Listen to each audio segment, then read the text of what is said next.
A lot has happened over the last 10-12 days if we talk about Afghanistan.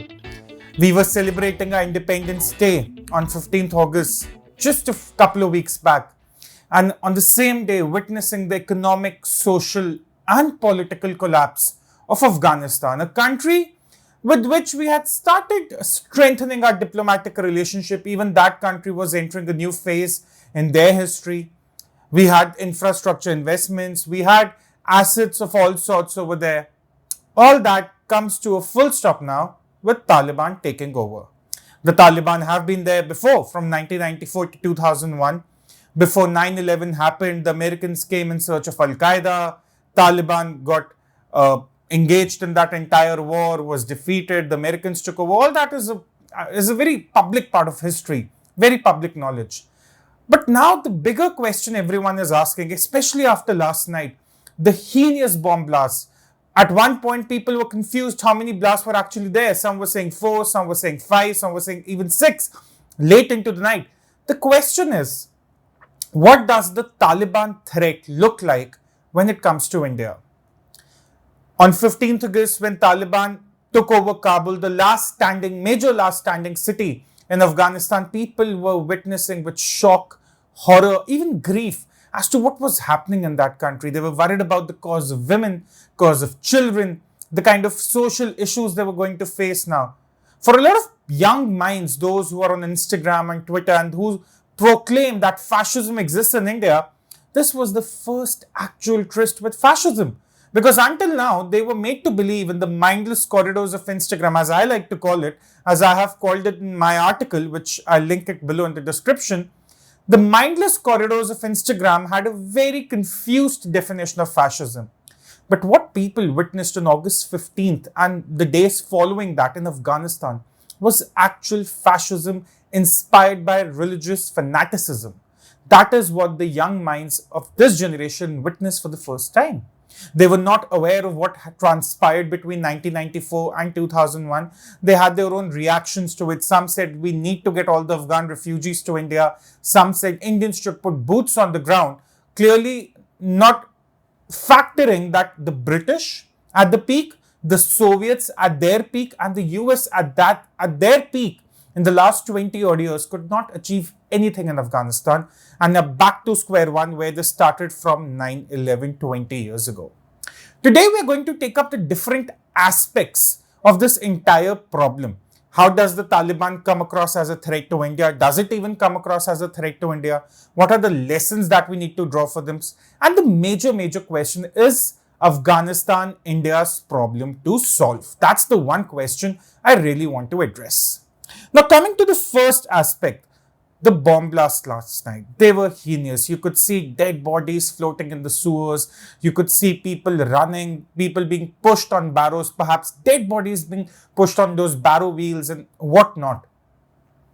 Geopolitical prophecies have been announced that Taliban will now be fighting with the Islamic State because they have supposedly claimed the responsibility of the blast, or Taliban would be now engaging with the ISI to take over Kashmir. So all these geopolitical prophecies have been announced. But we need to understand that Taliban is an evolving reality. This is not something that has settled. The dust has not settled. It's merely been 12 days. So this is an evolving reality in an evolving geopolitical world. And thus India's response to the security threat will also have to evolve with time. That's the first aspect. Now, what's China been doing? The very interesting part here is what China has been doing.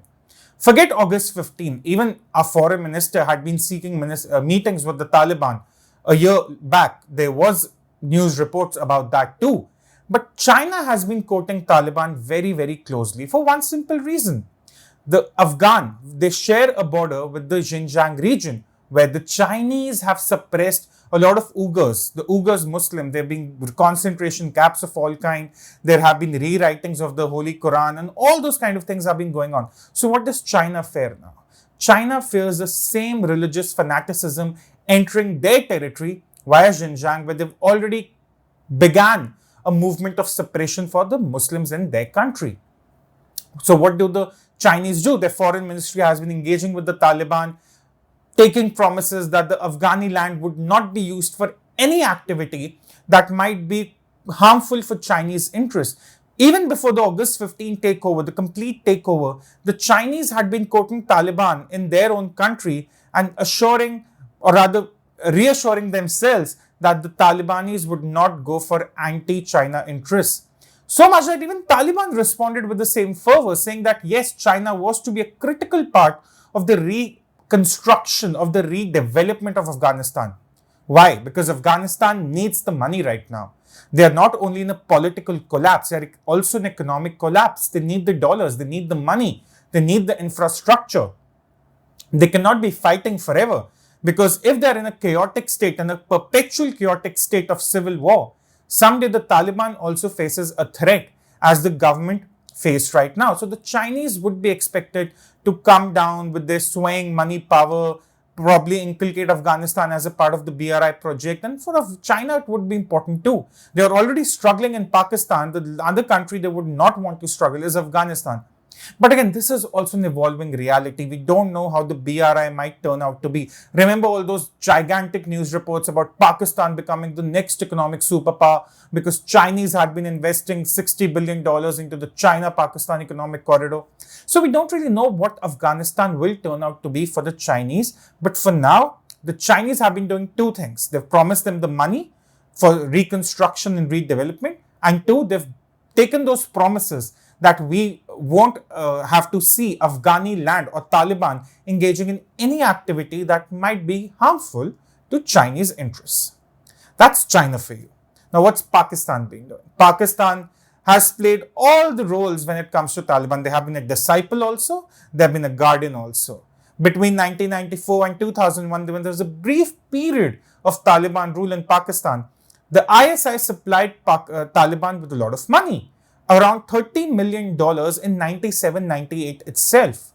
The Taliban also allowed for the use of their resources for the training of militants that were then deployed in Kashmir. But this was 20-25 years ago.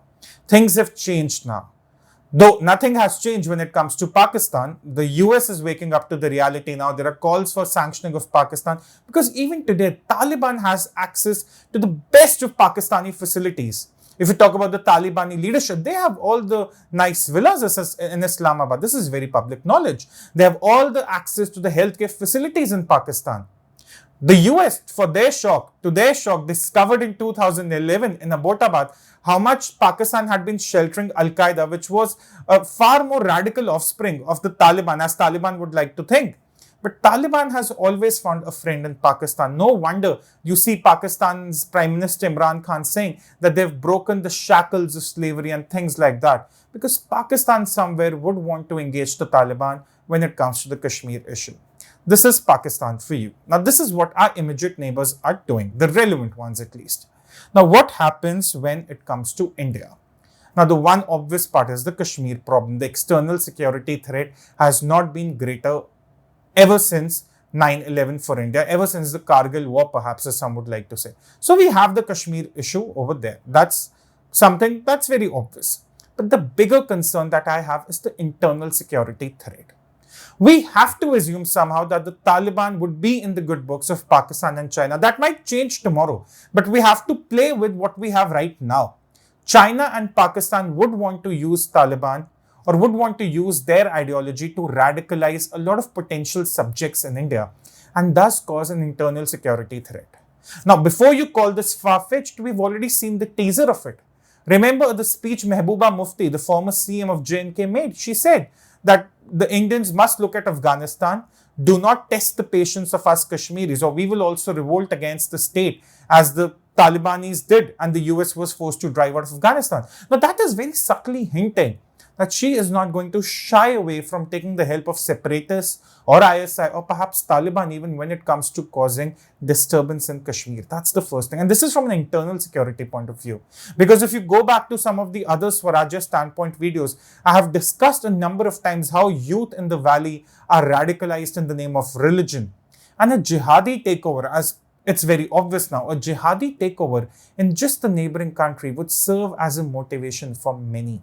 So we've seen the teaser of that.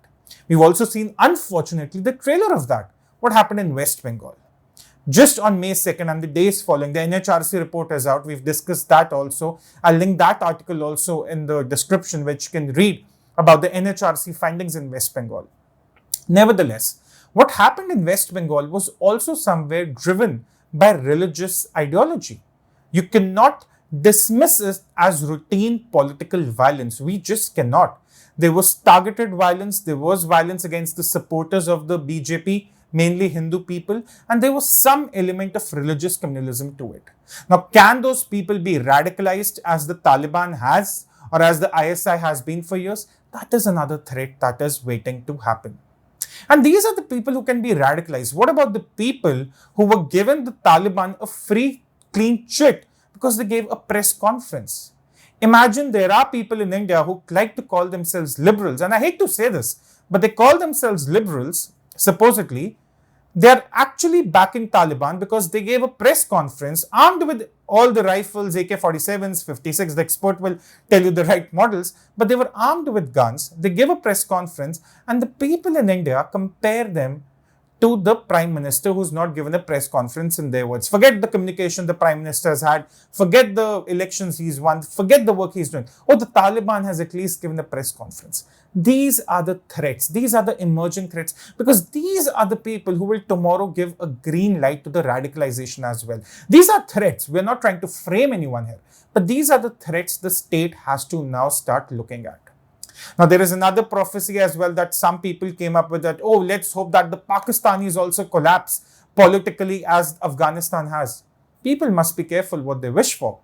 Do we want a region on a Western front as big as Pakistan and Afghanistan put together, perpetually engaged in a war against what they call infidels? Because that would serve as the ideal breeding ground for radicalization of youth in India in various pockets. If the youth from Kerala can go fight for the Islamic State, rest assured, a jihadi movement in the size of a region of Pakistan and Afghanistan can surely inspire some people in India. And that is where the security threat will emerge. And this is why people should be careful when they wish for the downfall of Pakistan. And the last aspect, the refugee point. It's a disaster from a humanitarian point of view. Who can forget the sight of people clinging on to C-17s and then falling to their death from the skies? It's horrific. From the images we saw 20 years ago where people jumped from the World Trade Center because they couldn't stand the fire, the smoke. We now saw in August, just most 20 years later, people jumping off planes that were taking off for America. It's horrific. It's a humanitarian disaster. Indians have already gone for e-visas for Afghani refugees. Now, there's a call that we need to resettle all the Afghani refugees that have been displaced by the war or which are threatened by the Taliban or who are assets and all those kind of things. The question is very simple here. It's a humanitarian disaster. No one denies that. But the government needs to make sure that whatever rules they form today, tomorrow, 5 months from now, a year from now, for the Afghani refugees that are consistent with the ethos of the CAA. Because tomorrow, what precedent this sets will also be applicable for the Rohingya Muslims, for the illegal immigrants of Bangladesh. So this is where a careful precedent would have to be set. That's the final point. Now, is Taliban a problem for India that India needs to solve by having boots on the ground? Not really.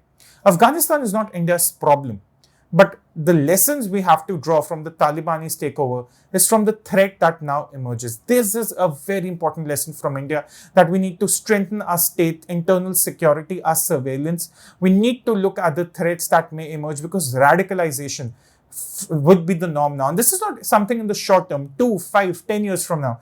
This would be the norm.